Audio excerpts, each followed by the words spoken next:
I'm Chris Wade. I'm a director in the industrial and logistics team at Strettons. I'm Neal Matthews. I work with Chris.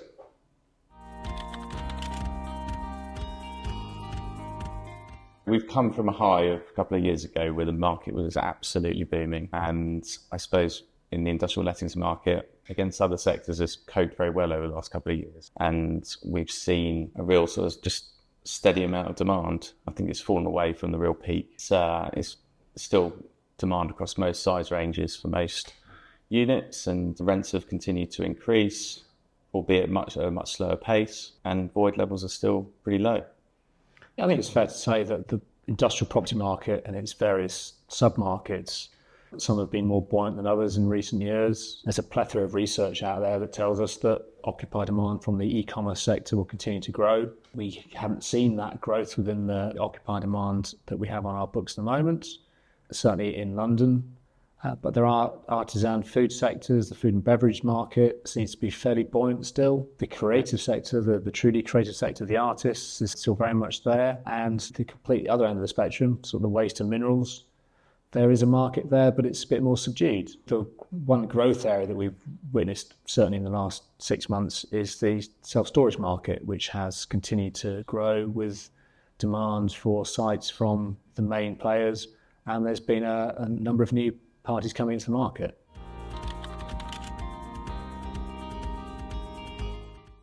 Yes, I think it is within the M25, but as I said, at a much slower pace. But there's still the lack of supply, and there's not many new build starts at the moment. Certainly through the second half of 2023 and into this year, we're not expecting too many developments to start on site. So I wouldn't have thought that supply picture is going to change dramatically. I think landlords are generally holding their nerve and keeping their asking rents where they are, if not, and in some cases, nudging them forward where they can. There were areas of oversupply, hotspots of oversupply. I think one case in point was the A13 corridor. We are seeing that supply gradually diminishing. And as Chris says, the developers are not putting a spade in the ground yet on sites they might have bought 2, 3, 4, 5 years ago, which is interesting on its own. That lack of development is perhaps reflecting the significant shift in yields that we saw 2 years ago, where values have in essence changed by probably a third, if not more in some cases.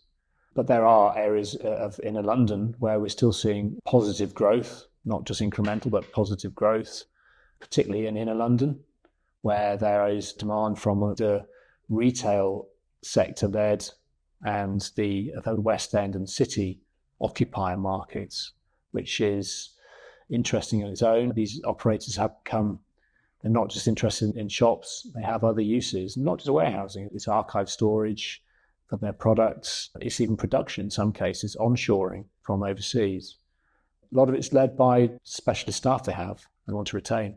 The only other thing I'd mention is that market outside of the M25 and more of the home counties and that sort of region from the M25 moving out sort of 10 to 15 miles. We've seen a huge increase in rents in that market over the last 10 to 12 months, where occupiers have been facing big uplifts in central London on a rent review and lease renewal, and it's become just too much of a jump, and therefore have been looking to move up the arterial routes out of London. And those commuter towns have really seen a big increase in rents, certainly in the prime warehouses.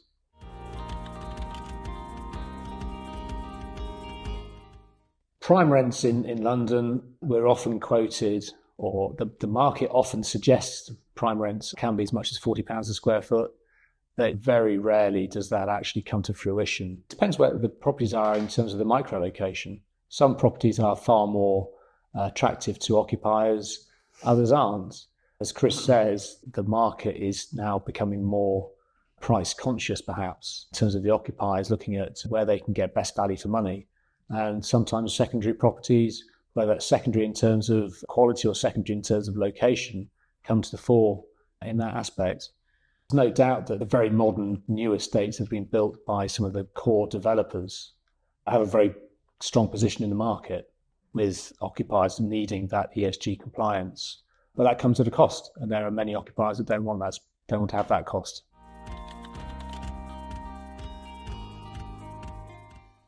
Well, I think at the larger end of the scale, I mean, the bigger the units become, or the bigger the units are, the more occupiers are looking for those more sustainable and ESG specifications within the building.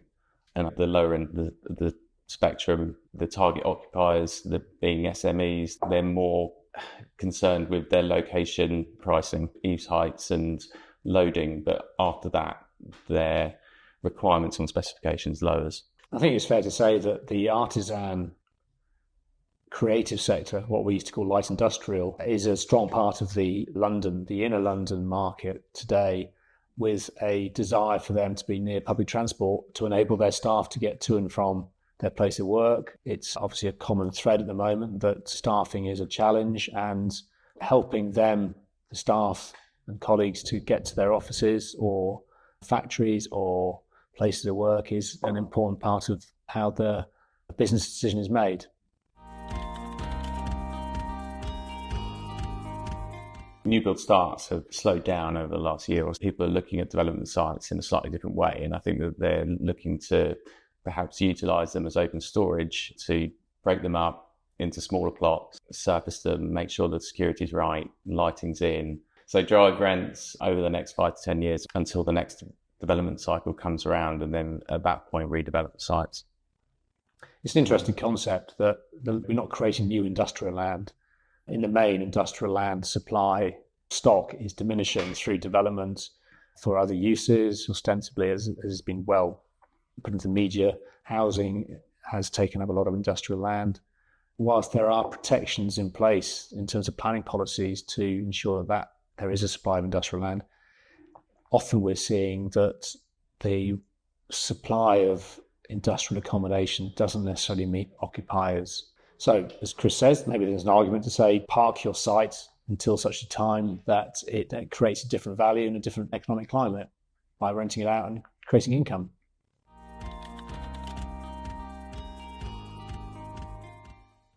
I think it's fair to say that the inner London industrial market has become polarised into existing industrial estates that are being retained. And there's areas around the King's Cross area and Islington that are focused on the industrial sectors.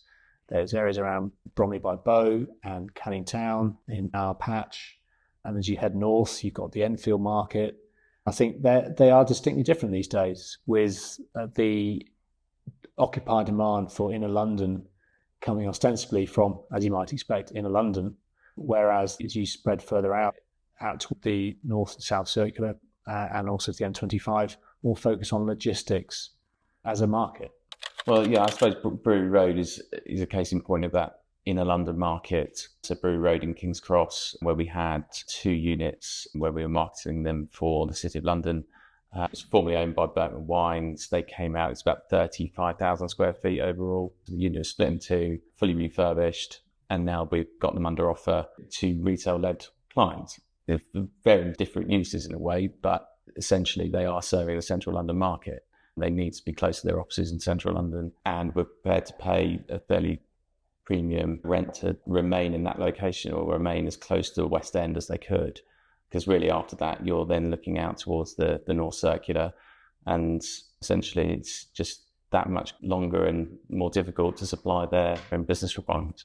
It's fair to say the buildings in Brewery Road, they're not what we would call a standard building by any stretch of the imagination, because it's in London, because land is tight, and the buildings were built 50 odd years ago. So no yard space, covered loading bays, warehouse space at basement level. So it's a real compromise, and a logistics business probably wouldn't be able to make that space work, whereas those businesses perhaps that need to be in that location are prepared to make those compromises. The allied to that is that type of occupier is also the typical focus of potential occupiers for the new developments, for instance at Florentia in North London, and also as you go further to the east in St Andrew's Way, we've got some larger buildings which are equally going to West End orientated businesses. Also, contract-led businesses who have to be within a certain geography. And that's where we're seeing the demand at present.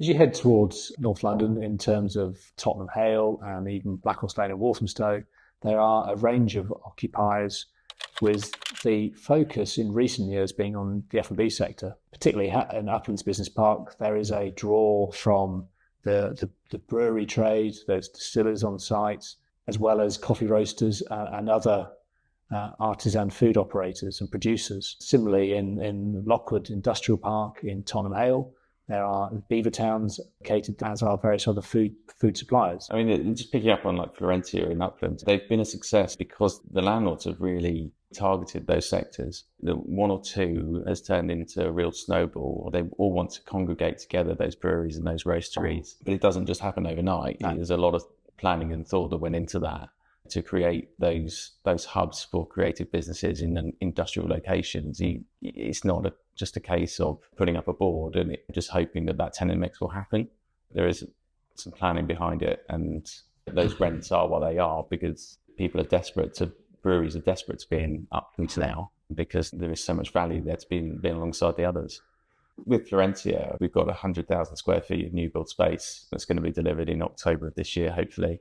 We are really looking towards those creative businesses and hopefully to be anchored by some of the F&B operators, the breweries or coffee roasters to come and take out some of the larger units that we've got.